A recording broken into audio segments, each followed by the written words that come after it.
राजस्थान की वीरभूमि, जहां हर किला, हर दीवार अपनी कहानियां सुनाती है। लेकिन इन कहानियों में एक नाम है जो सबसे ऊपर है, रानी पद्मिनी। एक ऐसी रानी जिनकी सुंदरता ने युद्ध की चिंगारी भड़काई और जिनका बलिदान एक अमर गाथा बन गया। आइए चलते हैं 19वीं सदी के चित्तौड़, जहां एक कहानी लिखी गई थी, सुंदरता, साहस और बलिदान की कहानी। रानी पद्मिनी या पद्मावती 13वीं-14वीं सदी की चित्तौड़ की एक वीर और साहसी रानी थी। उनके साहस और बलिदान की गौरव गाथा भारतीय इतिहास में अमर है। रानी पद्मिनी को विशेष रूप से उनके जौहर यानी सामूहिक आत्मदाह के लिए जाना जाता है।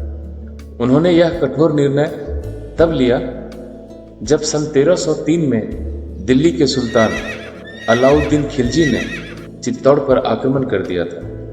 रानी पद्मिनी की सुंदरता की ख्याति दूर दूर तक फैली थी और यही सुंदरता अलाउद्दीन खिलजी की लालसा का कारण बन गया था। चित्तौड़ पर आक्रमण करने के पीछे खिलजी की मंशा न केवल किले को जीतने की थी, बल्कि रानी पद्मिनी को भी अपने कब्जे में लेने की थी। चित्तौड़ के किले की घेराबंदी लंबे समय तक चली। जब किले के भीतर संसाधन समाप्त हो गए, तब रानी पद्मिनी ने अपनी इज्जत और सम्मान की रक्षा के लिए जौहर करने का निर्णय लिया। यह निर्णय चित्तौड़ की अन्य राजपूत महिलाओं के लिए भी प्रेरणा का स्रोत बना और उन्होंने भी रानी के साथ आत्मदाह करने का साहसिक कदम उठाया। रानी पद्मिनी और उन बहादुर महिलाओं का बलिदान भारतीय इतिहास में सदा के लिए अमर हो गया। उनका साहस, सम्मान और बलिदान राजस्थान की लोक कथाओं और गीतों में आज भी जीवित है। रानी पद्मिनी, जिन्हें पद्मावती भी कहा जाता है, सिंघल द्वीप के राजा गंधर्व सेन और रानी चंपावती की अद्वितीय सुंदर पुत्री थी। रानी पद्मिनी बचपन से ही अत्यंत सुंदर थी। उनकी सुंदरता का बयान करते हुए कवि जायसी लिखते हैं, उनके चेहरे पर चांद की चमक, सूरज की रोशनी और कमल की पंखुड़ियों सी कोमलता थी। उनकी आंखें काली थी और उनके बाल काले और घुंघराले थे। उनकी त्वचा ऐसी कोमल और स्वच्छ थी कि जब वह पान खाती या पानी पीती थी तो गले से उतरते हुए साफ साफ देखा जा सकता था। जब वे बड़ी हुई तो उनके पिता ने उनका स्वयंवर आयोजित किया। इस स्वयंवर में सभी हिंदू राजाओं और राजपूतों को बुलाया गया। एक छोटे प्रदेश के राजा मलखान सिंह भी इस स्वयंवर में आए थे। चित्तौड़ के राजा रावल रतन सिंह स्वयंवर में आए, जिनकी पहले से ही एक पत्नी थी जिनका नाम नागमती था। उस समय राजा एक से अधिक विवाह इसलिए करते थे ताकि वंश को अधिक से अधिक उत्तराधिकारी मिल सके। राजा रावल रतन सिंह ने स्वयंवर में मलखान सिंह को हराकर रानी पद्मिनी से विवाह कर लिया। विवाह के बाद रतन सिंह अपनी दूसरी पत्नी पद्मिनी के साथ चित्तौड़ लौट आए। चित्तौड़ के राजा रावल रतन सिंह एक अच्छे शासक और पति होने के साथ साथ कला के संरक्षक भी थे। उनके दरबार में कई प्रतिभाशाली लोग थे, जिनमें एक राघव चेतन नामक संगीतकार था। लेकिन राघव चेतन के बारे में यह ज्ञात नहीं था कि वह एक जादूगर और काली विद्याओं का ज्ञाता भी है। वह अपनी काली शक्तियों का इस्तेमाल दुश्मनों को नुकसान पहुंचाने के लिए किया करता था। एक दिन राघव चेतन बुरी आत्माओं को बुलाने के कृत्य के क्रम में रंगे हाथों पकड़ा गया। यह जानकर रावल रतन सिंह ने उसे कड़ी सजा दी।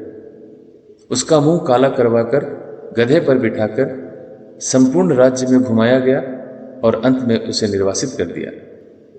इस सजा से नाराज होकर राघव चेतन ने रतन सिंह से बदला लेने का प्रण किया।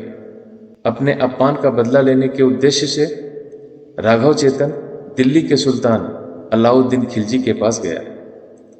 दिल्ली पहुंचने पर वह एक जंगल में रुका, जहां सुल्तान शिकार खेलने के लिए आया करते थे। एक दिन जब उसे पता चला कि सुल्तान का शिकारी दल जंगल में आ रहा है, तो राघव चेतन ने अपनी बांसुरी बजानी शुरू कर दी। बांसुरी की मधुर ध्वनि सुनकर सुल्तान खिलजी ने अपने शासकों को आदेश दिया कि बांसुरी बजाने वाले व्यक्ति को ढूंढकर उसके सामने लाएं। जब राघव चेतन को अलाउद्दीन खिलजी के सामने लाया गया तो वह सुल्तान की प्रशंसा की और फिर उसने कहा, सुल्तान, आपके पास कई सुंदर वस्तुएं हैं, लेकिन चित्तौड़ की रानी पद्मिनी की सुंदरता अद्वितीय है। यह सुनकर खिलजी पद्मिनी को पाने के लिए ललायित हो उठा।